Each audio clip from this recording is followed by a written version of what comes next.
Hello बच्चों, कैसे हो आप सभी। मैं हुआ सर, आप सभी का स्वागत है हमारे आज के लेक्चर में। हमारा आज का लेक्चर एक new unit P block elements unit number 11 class 11 start करने जा रहे हैं।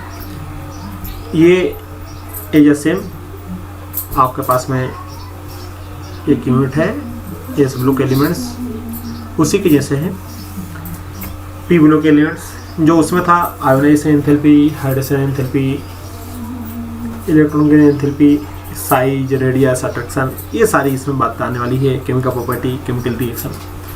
पी ब्लॉक एलिमेंट्स आप सभी को मालूम है कि पी ब्लॉक एलिमेंट्स हम किसको बोलते हैं। देखो जरा यहाँ पर हमारे पास में सबसे पहले तो हमने बनाया प्रोडक्ट टेबल। तो यहाँ पर हमने बनाएंगे यहाँ पर प्रोडक्ट टेबल। ये तो हमारे पास में एस था, ये तो आप सभी जानते हैं। ये यहाँ पास में S1, ये यहाँ पास में है यहाँ से S2, ये है S2। देन S2 के बाद में यहाँ से यहाँ तक आता है पास में डी ब्लॉक एलिमेंट्स। ये आता है पास में डी ब्लॉक एलिमेंट्स, और डी के बाद में आता है यहाँ पास में यहाँ पर पी ब्लॉक एलिमेंट्स।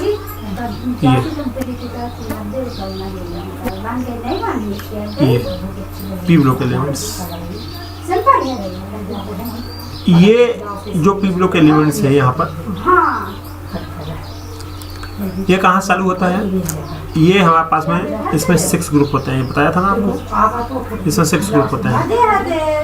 1 2 3 4 5 6। देखो ये हुआ 1, ये हुआ 2, ये हुआ 3, ये हुआ 4, ये हुआ 5, ये हुआ 6। इसको हम 18 ग्रुप भी बोलते हैं। Group number 18, group number 18। देखो थोड़ा छोटा बनाता हूँ। ये कहलाता ग्रुप नंबर 18, ये कहलाता ग्रुप नंबर 17, ये कहलाता 16, ये कहलाता 15, ये कहलाता 14, और ये कहलाता 13। यहाँ से यहाँ तक था आपस में बस नहा ही रहा है। Group number 3 12, group number 32 12। ये यहाँ पास में ग्रुप 1। अब देखो जरा यहाँ पर, यहाँ से हम लिखते हैं इसको 1, ये हो जाएगा 2। तो 1 2 3 4 5 6 7 8 9 10 11 12 13 14 15 16 और 17। हम इसको बहुत अच्छे से देख चुके हैं, इसको हमको देखना नहीं है। ये एस ब्लॉक एलिमेंट्स के अंतर्गत आता है। ये हमने कंप्लीट कर लिया, जिसमें हमने S1 और S2 दोनों कंप्लीट कर लिए। डी ब्लॉक एलिमेंट्स आपके सिलेबस में नहीं है, ये आपके पास में क्लास 12th में है। क्लास 12th में इसको हम पढ़ेंगे। P block elements. अब पी ब्लॉक एलिमेंट्स जो है ये class 11th and class 12th, ये दोनों में है आपके पास में। अब क्लास 11th में कितना आएगा आपके पास में। क्लास 11th में हम पढ़ेंगे ये दो फैमिली मतलब यहाँ हमारे पास में चालू हो जाता है कार्बन से। देखो hydrogen, helium, lithium, beryllium, boron, carbon, nitrogen, oxygen, fluorine, और यहाँ पर आ जाएगा हमारे पास नियोन। ये है हमारे पास में। बात समझ में आ रही है। अब इसकी पूरी लाइन क्या है। बैंगन, आलू, गाजर, इंथेला, ये है का, सी, गाय, शंकर, प्रभु। ये नेपाल, पाकिस्तान, ऑस्ट्रेलिया, सब वाईफाई। उस से टी ओ फ्लोरीन, क्लोरीन, ब्रोमीन, आयोडीन। तो ये यहाँ पास में helium, neon, argon, krypton, xenon और रेडोन। ये यहाँ पास में इस प्रकार से पी ब्लॉक एलिमेंट्स आते हैं। तो अब इसमें भी हमको ग्रुप नंबर 13 और 14 को देखना है। बाकी ये जो बचे हुए हैं इसको हम देखेंगे किसमें, क्लास 12th में। यहाँ पर क्लास 11th में आपके पास सिर्फ 2 ग्रुप हैं, ये बहुत अच्छे से आप माइंड में बिठा लें। ग्रुप नंबर 13 और ग्रुप नंबर 14। ये दो ही हैं जिनको अभी हमको क्लास 11th में हमको देखना है, क्लास 11th में देखना है। बाकी जो यहाँ से यहाँ तक जो बचे हुए हैं, ये जो बचे हुए हैं ये क्लास 12th में है। किसमें है? क्लास 12th में। क्लियर है? अब आपको ये याद होना चाहिए बैंगन आलू गाजर इंथेला। अब इसमें वही पुरानी बातें रिपीट होने वाली है जो पहले हम कर चुके हैं। इलेक्ट्रॉन कॉन्फ़िगरेशन हम बता चुके हैं, वही इसमें रहने वाला है। मैं सिर्फ आपको रीड करके एक बार बता देता हूँ PDF में से। अब देखो प्यारे बच्चों, ये यहाँ पास में है पी ब्लॉक एलिमेंट्स, वही है 13 to 18 हमारे पास में है। Boron, carbon, nitrogen, oxygen, fluorine, neon, helium, ये सारा लिखा हुआ है, दिख रहा है? ये 13 to ये बैलेंसी सेल में यहाँ पास में जो इलेक्ट्रॉन कॉन्फ़िगरेशन होता है वो ये होता है, ये याद रखना है आपको। हीलियम को छोड़ करके, हीलियम आपका एक्सेप्शनल है, हीलियम और हाइड्रोजन दो आपके पास में एक्सेप्शनल है। इलेक्ट्रॉन कॉन्फ़िगरेशन क्या होता है? NH2 NP 1 to 6। अब inner core, outer core, inner shell, valence shell, ये सारी मैं आपको जानकारी पहले ही दे चुका हूँ। ठीक है? पी ब्लॉक का क्या बोलते हैं? क्योंकि इसमें हमारे पास में एक खाली होता है p ऑर्बिटल, तो उसको हम बोलते हैं पी ब्लॉक एलिमेंट। अब ये क्या है हमारे पास में? इनर पेयर इफेक्ट क्या है? अब इसके विषय में हम बाद में बात करेंगे, इनर पेयर इफेक्ट क्या होता है। अब देखो जरा, ये यहाँ पास में दिया हुआ है टेबल। इस टेबल में general electron configuration and oxidation state of P block elements 13, 14, 15, 16, 17, 18। यहाँ पर क्या है? NH2 NP1। ये यहाँ पास इलेक्ट्रॉन कॉन्फ़िगरेशन है। ये यहाँ पास में मेंबर है, ये इनके ऑक्सीडेशन स्टेट है। ये क्या है? इनकी ऑक्सीडेशन स्टेट है। इतने ये इलेक्ट्रॉन को निकाल सकता है। इसके विषय में जानकारी मैं आपको दिया था पहले। इनके इलेक्ट्रॉन को ये रिमूव कर सकता है।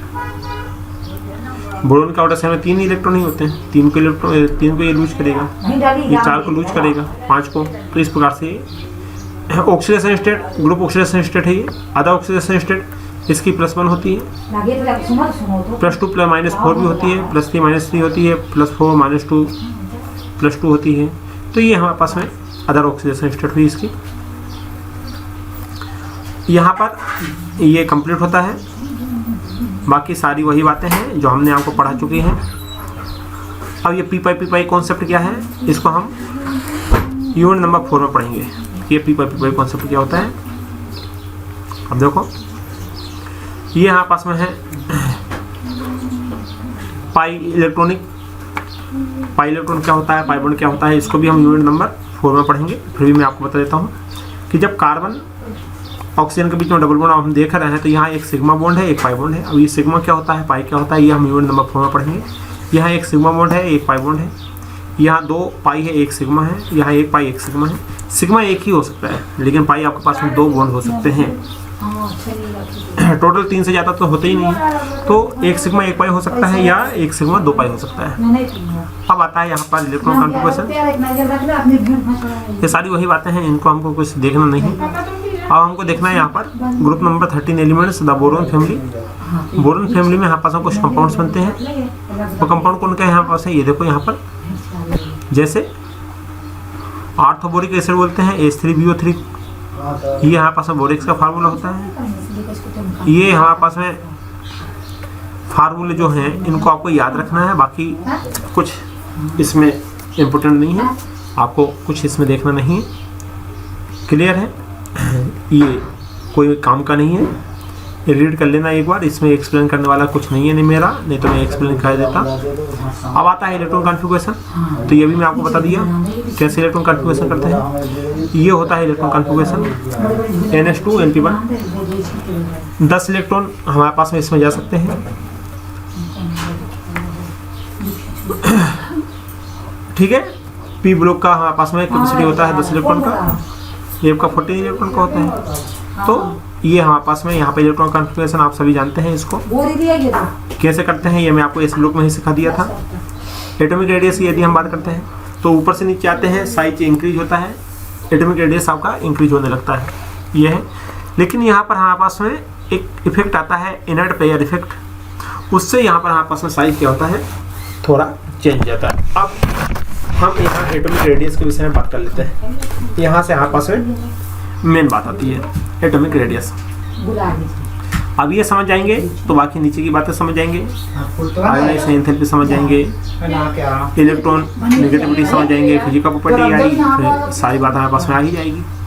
ठीक है, देखो चलो बात करते हैं अपन यहाँ पर किस पे, एटॉमिक रेडियस के ऊपर हम बात कर रहे हैं, एटॉमिक रेडियस के ऊपर। स्टार्ट करते हैं एटॉमिक रेडियस। एटॉमिक रेडियस में हमको क्या देखना है, देखो क्या बच्चों, इसको यहाँ कर दो। आप सभी जानते हैं क्या कि ऊपर से नीचे आने पर साइज इंक्रीज हो जाता है। ये अब ठीक है, एटॉमिक रेडियस हेडिंग डालो।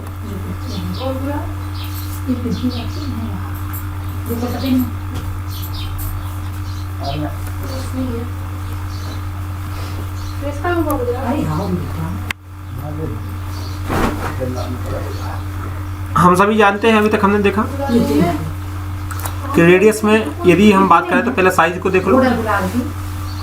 साइज में जाएगा किसका, एटम का, तो साइज से ही हमको रेडियस समझ में जाएगा किसका, एटम का। अब एटम की साइज यदि हम बात करते हैं, जब ऊपर से नीचे आते हैं, up to down, up to down यदि हम बात करते हैं, ऊपर से नीचे आते हैं, तो जो साइज है वो इंक्रीज हो जाता है। ये हमने पढ़ा था। क्यों? पहली बात, नंबर ऑफ इलेक्ट्रॉन इंक्रीज होता है, जिससे दूसरा नंबर ऑफ सेल इंक्रीज हो जाता है। नंबर ऑफ सेल इंक्रीज होने से साइज ऑफ एटम इंक्रीज हो जाता है। जब साइज आपके पास इंक्रीज होगा तो रेडियस,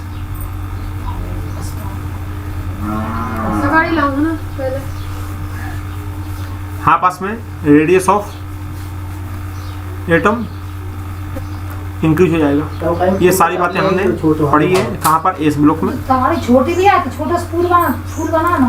बट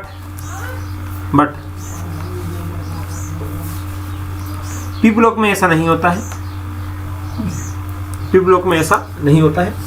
यहाँ पर नंबर ऑफ इलेक्ट्रॉन इंक्रीज है, ये तो सही बात है। पहला वाली बात यहाँ पर सही है कि नंबर ऑफ इलेक्ट्रॉन ऊपर से नीचे आते हैं तो हमारे पास में इंक्रीज हो जाता है। हमारे पास में नंबर ऑफ इलेक्ट्रॉन इंक्रीज हो जाता है, पहला वाला पॉइंट सही है। नंबर ऑफ सेल इंक्रीज हो जाता है, ये भी सही है। But size of atomic increase हो, ये जरूरी नहीं है। पी ब्लॉक की बात कर रहे हैं, ये जरूरी नहीं है। तो रेडियस ऑफ एटम इंक्रीज हो, ये बात भी हमारे पास में जरूरत नहीं है। मतलब ये हुआ कि जो एस ब्लॉक में कंडीशन है वो पी ब्लॉक में कंडीशन हो, ऐसी जरूरत नहीं है। अब ऐसा क्यों होता है? ऐसा इसलिए होता है क्योंकि जब हम एस ब्लॉक की बात करते हैं, मैंने आपको डिफ्यूज साइज का बताया था, याद है? नहीं है तो आप एक बार और देख लो। हमारे पास में जो एस है और जो पी है, ये यहाँ पास में परफेक्ट साइज होते हैं। क्यों? परफेक्ट साइज होते हैं। बट यदि हम डी की बात करते हैं एंड एफ की बात करते हैं तो ये इम्परफेक्ट होता है साइज, इम्परफेक्ट साइज होता है। ये डिफ्यूज साइज होता है, यहाँ पास में डिफ्यूज साइज होता है। मतलब क्या हुआ? मतलब ये हुआ कि यहाँ पर यदि इलेक्ट्रॉन रहेंगे तो स्ट्रॉन्गली अटैच रहेंगे, यहाँ पर स्ट्रॉन्ग आएंगे तो वीकली अटैच रहेंगे। कैसे, समझो जरा। यदि मैं एस और पी की बात करता हूँ आपसे, तो एस और पी में न्यूक्लियर जो इफेक्ट है, न्यूक्लियर इफेक्ट जो होता है वो इतना स्ट्रॉन्ग नहीं होता है। जबकि यहाँ पर आपके पास जो न्यूक्लियर इफेक्ट होता है बहुत ज़्यादा इफेक्टिव होता है। बहुत ज़्यादा क्या होता है? इफेक्टिव होता है।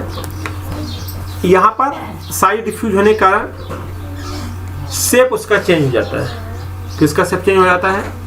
एटम का शेप चेंज हो जाता है। अब ये कैसे होता है समझो, इसको ऐसे समझो। जैसे जैसे आपके पास में इलेक्ट्रॉन इंटर करेगा, देखो जरा, एस में और पी में इलेक्ट्रॉन इंटर करता है, इलेक्ट्रॉन इंटर करता है तो कोई बात नहीं है, बढ़िया बात है। लेकिन जैसे ही डी में और एफ में इलेक्ट्रॉन इंटर करते जाता है, इलेक्ट्रॉन की संख्या बढ़ती जाती है, साइड डिफ्यूज होने के कारण उसका शेप जो हो जाता है, तो शेप जो हो जाता है वो इरेगुलर हो जाता है, इरेगुलर शेप हो जाता है। मतलब क्या हुआ, क्या कहना चाह रहे हैं? कहना ये चाह रहे हैं कि एस का यदि हम बात करें साइज की, शेप की, तो ये एस का शेप होता है। पी की यदि हम बात करें तो ये वाला पी का शेप होता है। लेकिन यदि हम डी की बात करें तो ये वाला डी का शेप होता है, ये वाला डी का शेप होता है। डिफ्यूज शेप बोलते हैं इसको डिफ्यूज शेप बोलते हैं, डिफ्यूज शेप। यहाँ पर हमारे पास में इलेक्ट्रॉन मूव करेगा इस वाले पे, फास्ट वेरी फास्ट इस वाले को मूव करेगा। यहाँ पर इलेक्ट्रॉन, ये न्यूक्लियस होता है ना, यहाँ पास न्यूक्लियस होता है, ये वाला न्यूक्लियस होता है। और यहाँ से इलेक्ट्रॉन यहाँ आएगा, फिर यहाँ आएगा। लेकिन यदि हम डी की बात करते हैं तो इलेक्ट्रॉन यहाँ से यहाँ आएगा, फिर यहाँ आएगा, फिर यहाँ आएगा, फिर यहाँ आएगा, उसके बाद में फिर यहाँ 2 बार आएगा, फिर इधर आएगा, फिर इधर आएगा, फिर इधर आएगा, फिर इधर आएगा। मतलब ये हुआ कि इसका जो शेप है ये डिफ्यूज शेप है। इसका जो शेप होता है वो डिफ्यूज शेप होता है, इसका जो शेप होता है इन दोनों के वो परफेक्ट शेप होते हैं। लेकिन एफ और डी के जो शेप होते हैं वो आपस में डिफ्यूज शेप होते हैं। इस कारण से डिफ्यूज शेप होने के कारण डिफ्यूज शेप होता है, और इस कारण से डिफ्यूज शेप होने के कारण जो यहाँ पर इलेक्ट्रॉन इंटर करता है, इलेक्ट्रॉन एंट्री करने के कारण हमारे पास में यहाँ न्यूक्लियर इफेक्ट इंक्रीज हो जाता है। यहाँ पर हमारे पास में किरण की बात कर रहे हैं, डी और एफ में जैसे जैसे इलेक्ट्रॉन इंक्रीज करेगा न्यूक्लियर इफेक्ट इंक्रीज हो जाएगा। देखो हमारे पास में, देखो प्यारे बच्चों, डी में एंड एफ में इलेक्ट्रॉन इंटर करेगा, वैसे ही हमारे पास में न्यूक्लियर इफेक्ट किसके ऊपर, nuclear effect on nuclear effect on किसके ऊपर, आउटर से इलेक्ट्रॉन के ऊपर इंक्रीज हो जाता है। न्यूक्लियर इफेक्ट इंक्रीज हो जाता है, क्या हो जाता है, इंक्रीज हो जाता है। कहां पर, आउटर सेल के ऊपर, आउटर सेल के ऊपर न्यूक्लियर इफेक्ट क्या हो जाता है, यहाँ पास में इंक्रीज हो जाता है। इससे क्या होता है, इससे ये होता है प्यारे बच्चों कि ये जो अट्रैक्शन है यहाँ पर, जो अट्रैक्शन है यहाँ पर वो इंक्रीज हो जाता है, और जो साइज यहाँ पास में वहाँ पास में डिक्रीज हो जाता है। जबकि होना क्या चाहिए था, होना ये चाहिए था कि हमारे पास में, देखो मैं यहाँ समझो आप, यहाँ पर समझो आप, ये यहाँ पास में बैंगन, आलू, गाजर, इन थैला, ये बैंगन कार्बन का सी गए शंकर पार्वती। देखो जरा प्यारे बच्चों, यहाँ से यहाँ तक और यहाँ से यहाँ तक की यदि हम बात करते हैं, पहली बात यहाँ करेंगे, दूसरी बात यहाँ पर करेंगे। यहाँ पर जो हमारे पास में साइज है ये इंक्रीज हो जाएगा, यहाँ से यहाँ तक साइज इंक्रीज हो जाएगा, लेकिन यहाँ से यहाँ तक साइज डिक्रीज हो जाएगा, डिक्रीज हो जाएगा। साइज यहाँ से यहाँ तक इंक्रीज होगा, साइज यहाँ से यहाँ तक इंक्रीज हो जाता है, यहाँ से यहाँ तक साइज यहाँ पास में डिक्रीज हो जाता है। क्यों? क्योंकि यहाँ पर जो इलेक्ट्रॉन है, यहाँ पर जो इलेक्ट्रॉन है ये इंटर करता है एस में एंड पी में, यहाँ पर इलेक्ट्रॉन एंटर करता है एस में एंड पी में, जबकि यहाँ पर इलेक्ट्रॉन एंटर करता है किसमें, डी में एंड एफ में एंट्री मारने लगता है। इलेक्ट्रॉन एस और पी में है जब तक हमारे पास में जो न्यूक्लियस का अट्रैक्शन है और जो रिपल्सन है वो बराबर होता है। लेकिन यहाँ पर जैसे ही इलेक्ट्रॉन एंट्री मारता है डी और एफ में, न्यूक्लियर पावर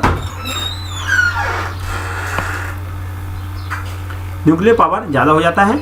किससे? न्यूक्लियर पावर किससे हो जाता है? पावर ज़्यादा हो जाता है रिपल्सन से। यह कहें कि अट्रैक्शन यहाँ पर ज़्यादा हो जाता है किससे? रिपल्सन से, जिससे हमारे पास में यहाँ पर साइज का हो जाता है डिक्रीज हो जाता है। ये है इसका पूरा फंडा, एटॉमिक रेडियस। तो यहाँ से यहाँ तक तो एटॉमिक रेडियस इंक्रीज हो जाता है, लेकिन फिर उसके बाद में क्या होता है, नीचे धीरे आने पर डिक्रीज होने लगता है और ऑलमोस्ट क्या हो जाता है, सेम हो जाता है। अब आयोनाइजेशन एंथैल्पी, यदि आपको साइज समझ में आ गया तो एंथैल्पी समझ में आ गई। अब देखो यहाँ हमको पी ब्लॉक एलिमेंट्स में 3 इलेक्ट्रॉन को रिमूव करने की आवश्यकता हो सकती है। चाहे एक की करो चाहे 3 की बात करें, पहले एक की बात कर लेते हैं। यहाँ से यदि इलेक्ट्रॉन निकालेंगे तो एनर्जी ज़्यादा लगेगी, यहाँ से निकालेंगे एनर्जी कम लगेगी, यहाँ निकालेंगे ज़्यादा लगेगी, और ज़्यादा और ज़्यादा। अब ऐसा क्यों? क्योंकि साइज। तो आयोनाइजेशन एंथैल्पी, एक इलेक्ट्रॉन को निकालने में लगी गई एनर्जी वही कहलाती है आयोनाइजेशन एंथैल्पी या आयोनाइजेशन ऊर्जा। बात समझ में आ रही प्यारे बच्चों? अब देखो जरा, तो यहाँ उसने बोला है, क्या बोला यहाँ? आयोनाइजेशन थी एंथैल्पी डेल्टा एस से आपको दिखा देते हैं। यहाँ पर जैसे मैं आपको बताऊं, हम लिखते हैं यहाँ पर सोडियम, ना सोडियम नहीं, हम लिखते हैं नाइट्रोजन। एटॉमिक नंबर कितना लिखते हैं हम नाइट्रोजन का? 2 यहाँ होता है। फिर हमारे पास में कितना होता है?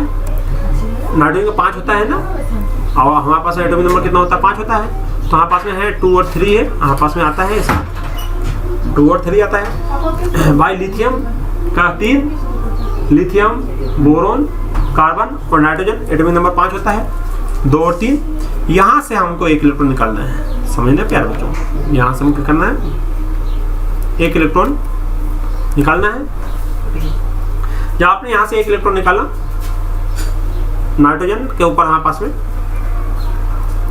अरे यार ए ने एक लिख दिया मैंने, हमारे पास में जो नाइट्रोजन है इसके ऊपर हमारे पास में एक प्लस चार्ज आएगा। लेकिन हम जानते हैं कि नाइट्रोजन के ऊपर कभी प्लस चार्ज नहीं आता है, ये माइनस चार्ज को लेता है। क्यों? क्योंकि आपको एक टेबल बताई थी, याद है? वो टेबल कौन सी है?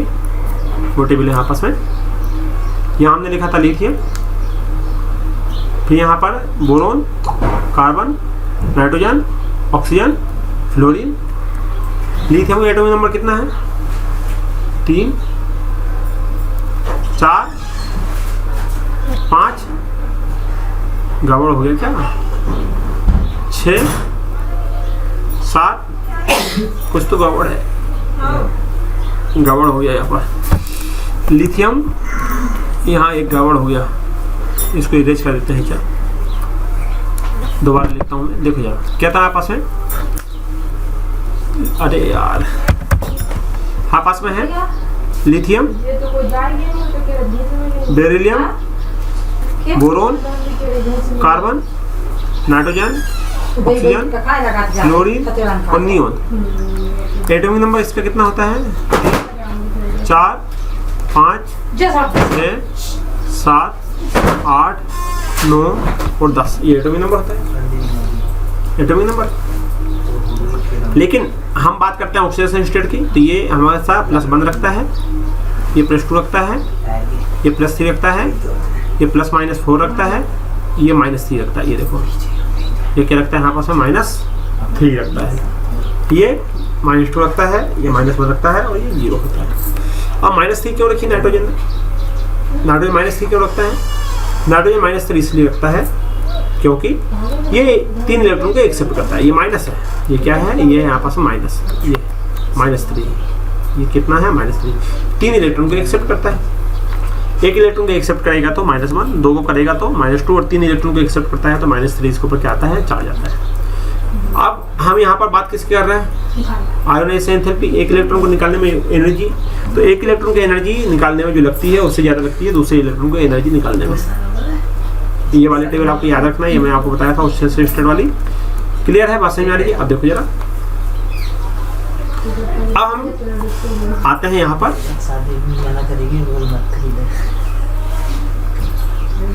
देखो प्यारे बच्चों, ये तो अपने यहाँ तक कर ही लिया ना, फिर क्या अपन आयोडाइज एंथैल्पी। आप कहाँ आ रहे हैं? अपन आ रहे हैं आप, ओ यार एक मिनट हैंग होने लगा ये।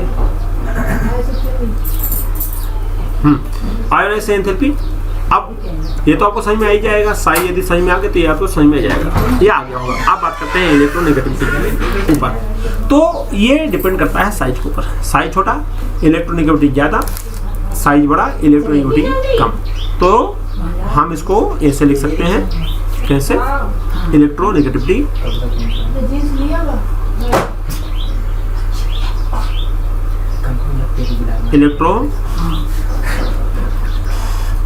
नेगेटिविटी साइज, साइज बड़ा इलेक्ट्रोनेगेटिविटी कम, साइज छोटा इलेक्ट्रोनेगेटिविटी ज़्यादा। ये कॉन्सेप्ट आपको याद रखना है। क्लियर है? बात समझ में आ रही है? अब देखो जरा, down the group electronegativity first decrease, पहले तो डिक्रीज होती है, बोरोन एल्यूमिनियम एंड इंक्रीज होने लगती है। हमने आपको साइज बताया था, देखो जरा कहाँ गया, ये ऊपर साइज है हमारा, ये साइज है। तो यहाँ से यहाँ तक की बात कर रहे हैं वो, यार इसको बड़ा कर देता हूँ ताकि आपको दिखने लगे जो मैं पढ़ा रहा हूँ वो सही है। देखो जरा, उसने क्या बोला है? उसने बोला है कि डाउन द ग्रुप, जब ऊपर से नीचे आते हैं आप, इलेक्ट्रोनेगेटिविटी पहले तो क्या होती है? डिक्रीज होने लगती है, यहाँ से यहाँ तक डिक्रीज। तो यहाँ से यहाँ तक यदि हम बात करें, यहाँ से यहाँ तक यदि हम बात करें डिक्रीज, हाँ पास में यहाँ से यहाँ तक क्या? इलेक्ट्रो नेगेटिविटी यहाँ से यहाँ तक डिक्रीज होने लगती है। एंड इंक्रीज, फिर यहाँ से यहाँ तक यदि हम बात करें तो इंक्रीज होने लगती है। क्या इंक्रीज होने लगती है? इलेक्ट्रोनेगेटिविटी। क्यों? क्योंकि डिपेंड करता है साइज के ऊपर। अभी मैंने बताया था आपको, ये यहाँ पास में डिपेंड किस पर करता है? ये डिपेंड करता है यहाँ पास में साइज के ऊपर। ये देखो, ये इलेक्ट्रोनेगेटिविटी इनवर्स साइज, साइज ज़्यादा ये कम, साइज कम ये ज़्यादा, अट्रैक्शन ज़्यादा। क्लियर है? अब आता है फिजिकल प्रॉपर्टी। फिजिकल प्रॉपर्टी क्या है? बोरोन नॉन मेटालिक होता है, बस इसको पढ़ लो, एक बार रीड कर लो। क्या दिया है कि बोरोन जो होता है यहाँ पास नॉन मेटालिक होता है नेचर में, इट इज एक्सट्रीमली हार्ड होता है, ब्लैक कलर सॉलिड होता है, एग्जिस्ट मेनी एलोट्रोपिक फॉर्म में होता है due to very strongly crystalline lattice होता है। अब ये सारी बातें हैं यार प्यारे बच्चों, इसको एक बार आप देख लेना, रीड कर लेना। फिजिकल प्रॉपर्टी हमने ना तो पढ़ाया है और ना हम पढ़ाने में यकीन रखते हैं। ठीक है, ये कंप्लीट हुआ। अब आता केमिकल प्रॉपर्टी। केमिकल प्रॉपर्टी को हम बाद में देखेंगे, आज नहीं देखेंगे, कल के लेक्चर में देखेंगे, क्योंकि इसमें बहुत सी बातें बताना है आपको। हाँ, जब तक आप ये कर लेना, ये जो टेबल है इस टेबल को आप कर लेना। टेबल क्या है यहाँ पास है? Atomic and physical property of group 13 elements. देखो, बोरोन, एल्यूमिनियम, गैलियम, इंडियम और thallium. Atomic number 5, 13, 31, 49, 81। Atomic mass इतना इतना इतना। इलेक्ट्रॉन कॉन्फ़िगरेशन ये है, रेडियस ये है, ये सारी बातें यहाँ दी हुई है। इस टेबल में से आपको लिख लेना है, याद कर लेना है। आज का लेक्चर यहीं पर कंप्लीट करेंगे और मिलेंगे आपसे आने वाले लेक्चर में। जब तक पढ़ाई करते रहिए। Wish you all the best. Thank you.